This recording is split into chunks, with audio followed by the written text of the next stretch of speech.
In a tomb in the depths of hell, the Doomslayer waits to resume his slaughter. Once unearthed, he will kill and kill and kill, and the blood will never stop running, like in the old times. That's the plot of the new Doom. It's been a long time since the old Doom, and time has not diminished the player's bloodlust one iota, so now we will all doom again, this time in high definition. There are characters and dialogue, but they're terrible and ultimately pointless. The bulk of the story of New Doom is about itself as a game, and about the player as a player. It doesn't try to connect you to the game world through any kind of realism or naturalism. It deliberately and enthusiastically rejects both those things. It tries, instead, to connect you to the game directly as a game, as software, as a pure and true arcade experience.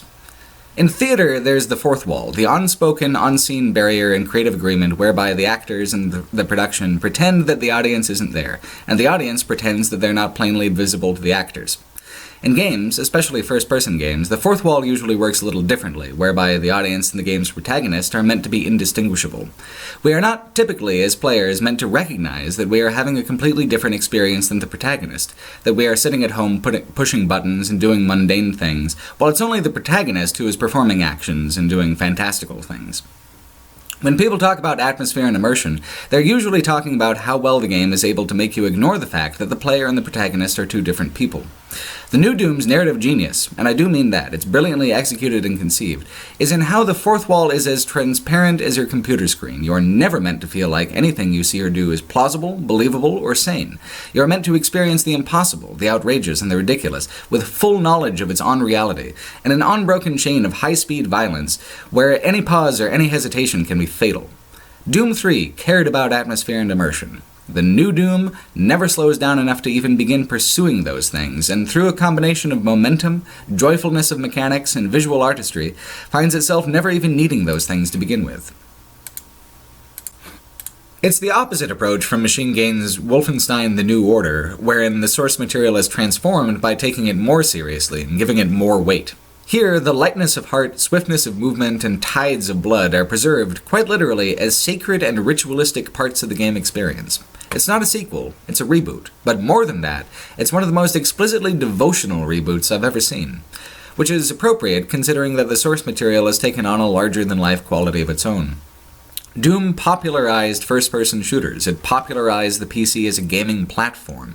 Bill Gates himself starred in a promotional video where he finds himself inside Doom with a trench coat and a shotgun, there to kick ass and tell you about the revolutionary new features of Windows 95. The Doom guy is not just a space marine, he's the space marine, the first one, the ass-kicker from the time when the Bullet Labyrinth was king. The new Doom takes that nostalgic sentiment, the shared legend of what Doom has meant to gaming at large, and then uses that as the in-game setup of the plot. Doom 3 was a sequel to Doom 1 and 2. It tried to take Doom and move it forward, with a slower feel, fewer enemies, a less aggressive, more survival horror-influenced approach to combat. And for a long time, I thought I wanted a Doom 4, a game that took Doom 3 and then built on top of that, a contemporary version of Doom 2's Hell on Earth campaign, just like Doom 3's was a soft retread of the Doom 1 campaigns. For a long time, that's the game they were actually working on, but they canceled it. Pete Hines, Bethesda's vice president of PR and marketing, told Polygon that it was canceled because it was bland and indistinct from other shooters. Quoting Hines, "You could probably close your eyes and imagine a Call of Doom or a Battle Doom game where it starts to feel way too much like, wait, this doesn't feel like Doom, it feels like you're playing some other franchise with a Doom skin on it." End quote. Generally, you take PR folks with a grain of salt, but in this case I think he's really right.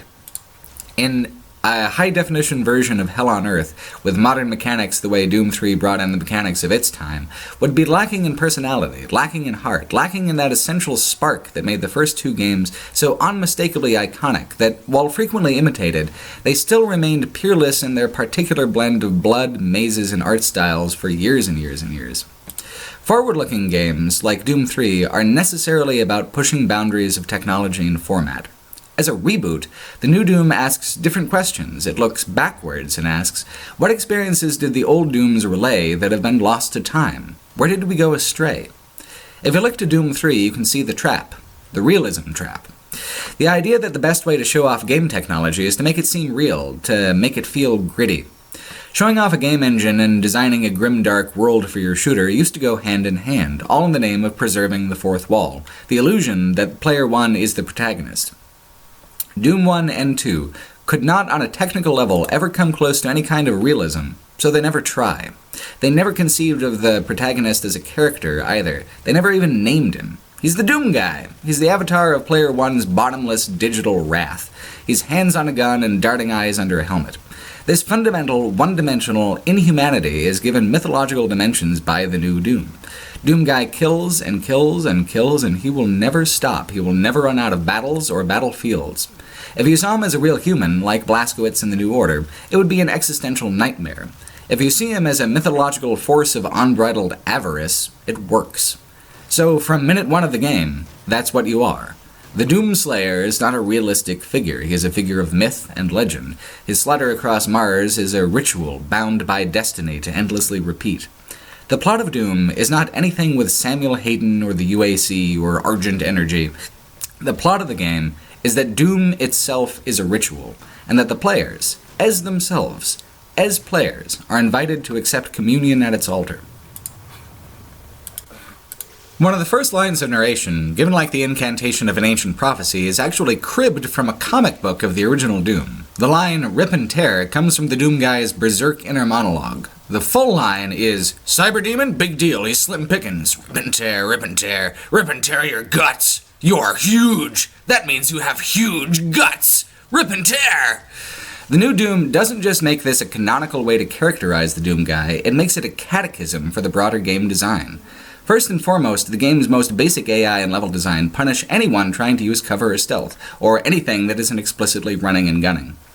You have to run, you have to gun, or there's no point in playing Doom over any other shooter in the market in the first place. There are a number of structural changes to how enemies work and how the levels are designed from the first couple of games, and while these changes are large, their intent is clear. Force the player to experience the savage, merciless, lightning-fast combat rhythms of the original Dooms by making any other strategies totally unviable. The new Doom will reach as wide an audience as the original Dooms, wider even, but it also has to deal with a new complication. In the mid-90s, id wrote the book on first-person shooters. Their rhythms were the first-person shooter rhythms that most players learned. The new Doom has to deal with a decade and a half or more of different shooters teaching players different rhythms like those in Doom 3. Doom 3 doesn't play much differently than most standard-issue modern FPS games. People are accustomed to games that reward caution and care, where higher difficulties require minimizing contact with the enemy. The old Dooms had a different philosophy, where the combat loop rewards momentum and mercilessness, where the solution to higher difficulty is to kill more things faster. This is what the new Doom perceives has been missing from FPS design, what made the originals unique, what would make the reboot unique as well if it could just nail down the slippery mix of mechanical speed and single-minded bloodthirstiness that formed the foundation of what made Doom Doom.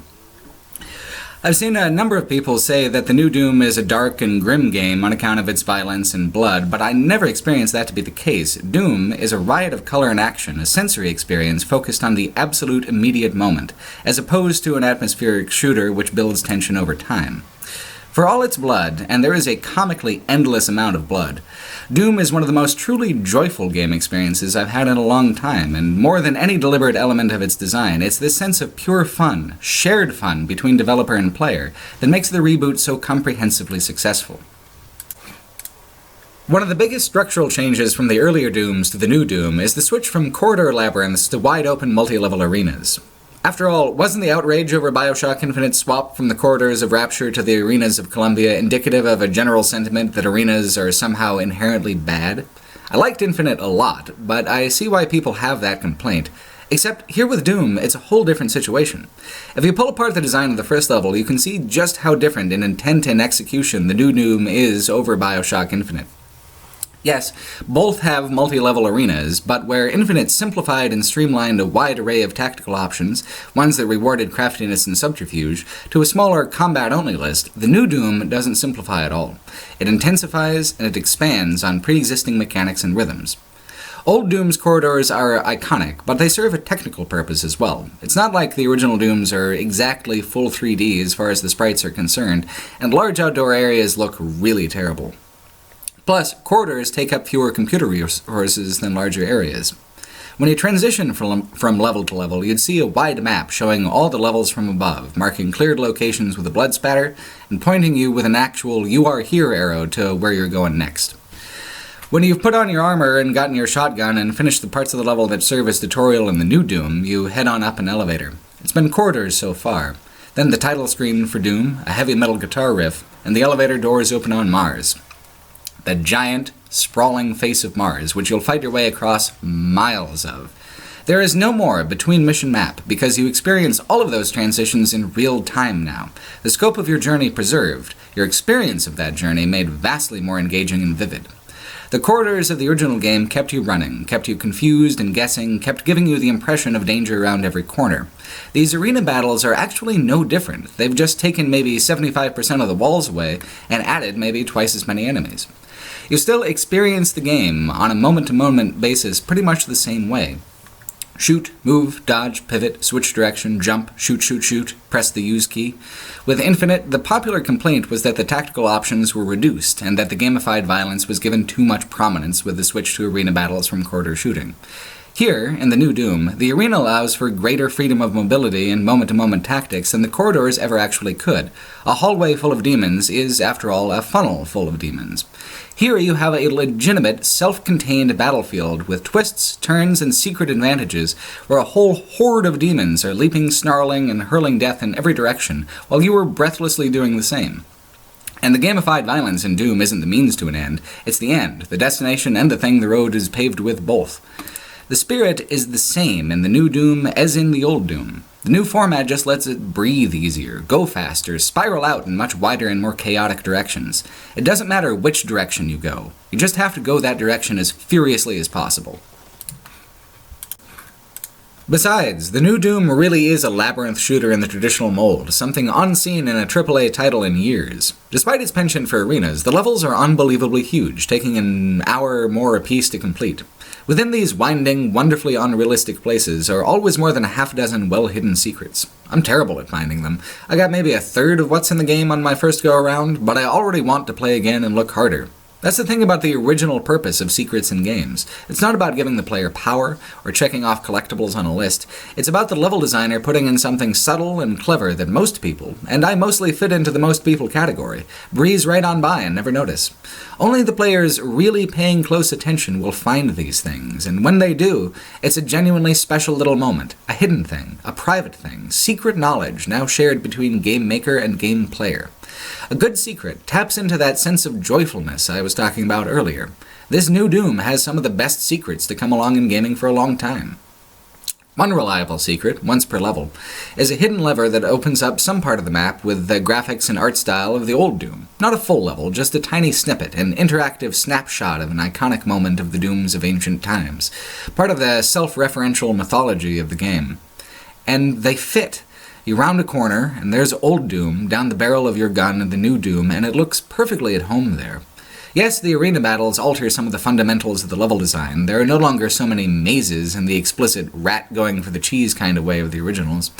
Is that bad, though, when you consider that a maze of walls has been replaced by an equally challenging and much less predictable maze of enemies?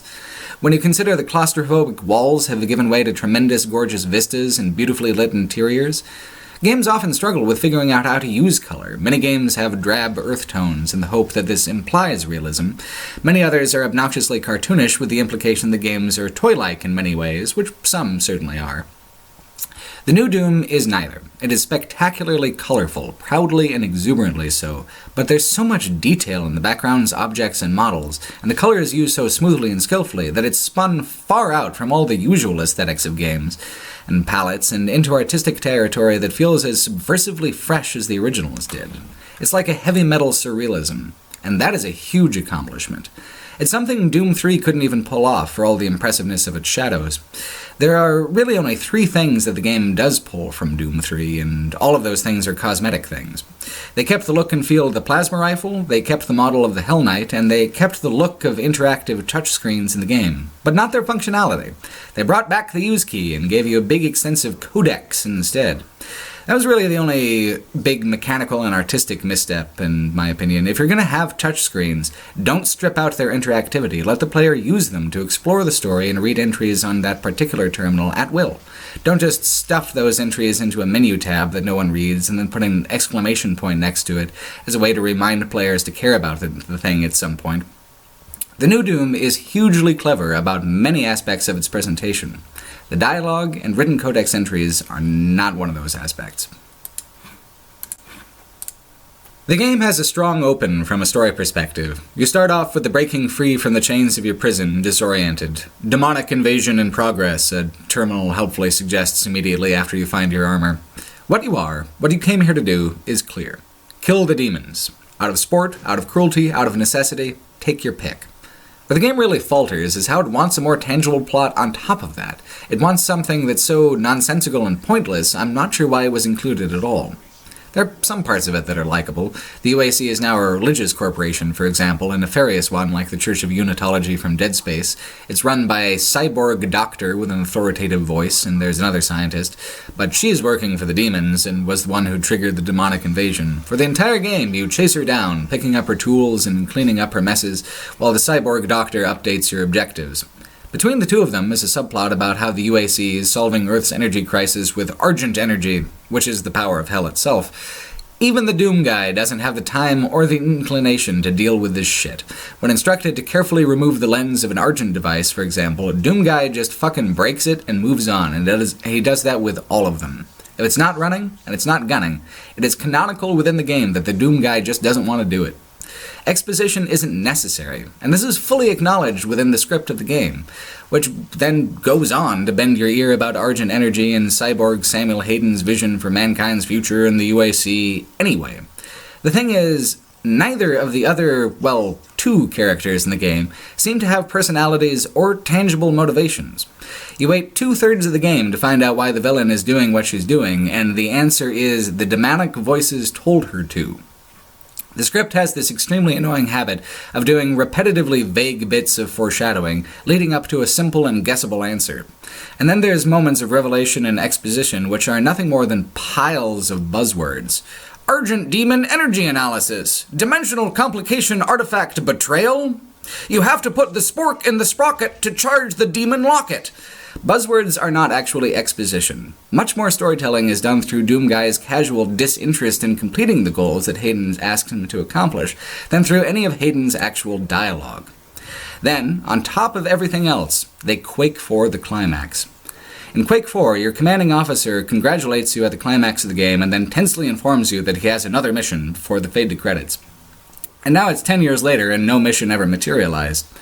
Here, Hayden takes your fancy demon dagger, turns it into a big fancy demon sword, does even more infuriatingly vague foreshadowing, and then banishes Doom Guy with a fade to the credits. All these good ideas in the game, and there are a lot of them, and their very last idea is predictable betrayal by a robot with a sword? I mean, what the fuck happened there? The only way this possibly would make any tonal sense is if they were planning to reboot Daikatana as well, but I don't think they're going that far. Every story beat the new Doom sets up for itself, up to and especially the last, it misses or falls flat on. The thing that throws me for a loop is that it didn't even need to try to hit these story beats in the first place, and most of the time it seems like the game knows that too.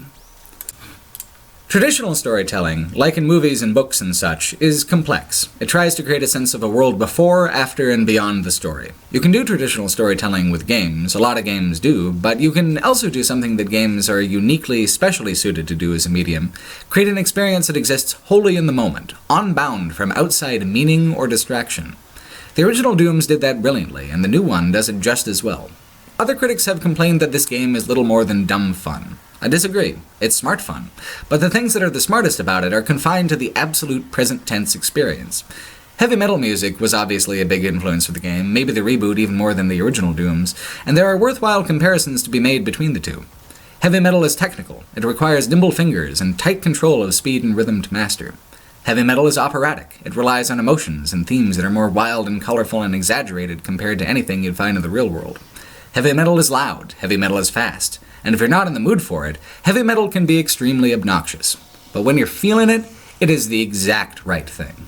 All these things are true of the 2016 Doom. Doom is, at its core, a game of rhythm. a dance with the demons.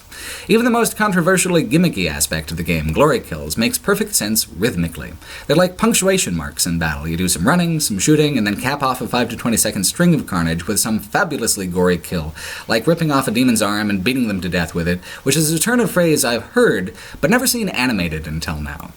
The way glory kills refund you health and chainsaw kills refund you ammunition is brilliant. The worse off you are for health, for ammunition, the better an idea it is to go on the offensive. The whole point of the mechanical systems is to rig it so that you never stop moving, never have cause to do anything but experience the glorious immediate. Don't cower, crack them skulls. The whole single-player experience, start to finish, is memorable, engaging, and deeply charming. Doom is not a dark game because it is so in love with violence. It is in love with violence and throwing a feast to celebrate that love. It is the most light-hearted, rewarding shooter to come out in ages. It doesn't stop with single-player either. A person can continue to experience the momentum and destruction of the game systems in the multiplayer, which I honestly don't have that much of an interest in. The original Doom was 4-person deathmatch with no frills, and what you get here is a more standard contemporary array of modes. What's more exciting is SnapMap, a way to generate WODs, or user maps, for a new generation of Doom players and modders. With SnapMap, Doom is more than the strategically nostalgic single-player campaign or the multiplayer community. It's as much a platform for the creativity of its users as the original Doom was. It is not any one thing that made the original Doom so successful. It was the attitude, the technology, the mechanical design, and the moment in history that allowed an ultra-violent maze game to capture the attention of the world. So many of those things are impossible to replicate. To make a good Doom game more than 20 years down the line, you have to ask not what can be done to imitate the original Dooms, but what can be done to recapture the feeling it gave people, the powerful sensations of absolute immediacy and artistic playfulness. Rebooting something like this isn't a checklist kind of affair. You have to ask the right questions. The new Doom is not only a great Doom game, but also more broadly a very meaningful release in this era of game design, less because of the answers it gives, and more because of the questions that it asks itself as a reboot. The game's worthless cliffhanger ending aside, the plot does resolve well. Player 1 beats the game, and the game will be there whenever Player 1's trigger finger starts to itch again. Doom is not complex. It is not a bold new idea.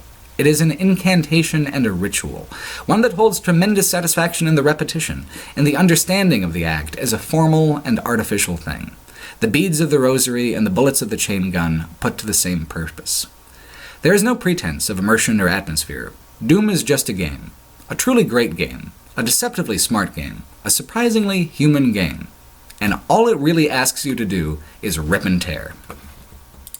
Thanks for watching. I want to take a moment to thank by name the people who are currently supporting me at $10 a month or more on Patreon.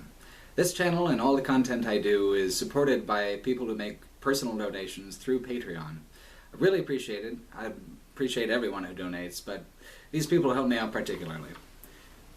People like Cassie, Comfy Hat, Ron Gervais, Christian Zacharianson, Pat Hay, Soeb Sheik, Balder Carlson, Dennis Clark, Nick Cole Hamilton, Kevin DeBolt, Jake Brennan, Ken Young, Dalton Seiler, Brian Hill, Igor Babiuk, Niles D. McDonald, Justin Hughes, Kumaran Vijayan, Nobody, Andrew Steele, Tom, Jared Meyer, Jack Harvey, Sharif Kazemi, Ariel Badger Release, Trivium Art History, Jason K., Rob Tackett, Martin Markov, Gordon Moon, Jake Dobbs, Pei, Divyath Faust, Grenville Wilson, Pierce McBride, Colby Howard, Camel, John Walsh, Lee Jones, Daniel Mower-Myrie, Alex Zelato, Brandon Boat, Steven Premel, Matthew, Nathan Campbell, Devin Fitzpatrick, Jake Mays, Sasha Aya, Stephen Patyuk, Angel-Headed Hipster, Simo Polakowski, Todd Martin, Paul Cocker, Warren, Matthew Zender, Dylan Sibley, Cameron Jackson, David Fry, David Reed, Josh, Boris Nielsen, Michael Atwell, Cameron, Alexander Leister, David Gilbreth, I Cannot Fly, Wesley M., Aaron Albuck, Alexander Heavens, Noah Duggins, Martin Karsten, Galak, Brett Galmo, Morton Scanning, Andreas Larson, Lars Ingvar Anderson, Colin, Brad Carr, Ivan Marinov, Josh Farkas, Chris Larkey, Aiden AK-47, Dewey, Anaxa Rhodes, Niels Bachfrummer, Spyro Sedaris, Rob Clark, Harley McAvoy, Carl Gleason, Tim Marsh, Joshua Vivi, Tizar Vicarian, Irvin, Joe Hewison, Brad Smith, Connor Biblo, Brad Wallace, Ryan Gunst, Preston Allen, Stephen Lark, Amir Aguilar, Jeffrey Knutson, D, Kimmo Heikkinen, Joe Wolf, Sangustin, Oliver Handlikin, White Zero, Yuri Petnes, Kyle Brown, and Jack Harvey. Thanks again, and thanks again for watching.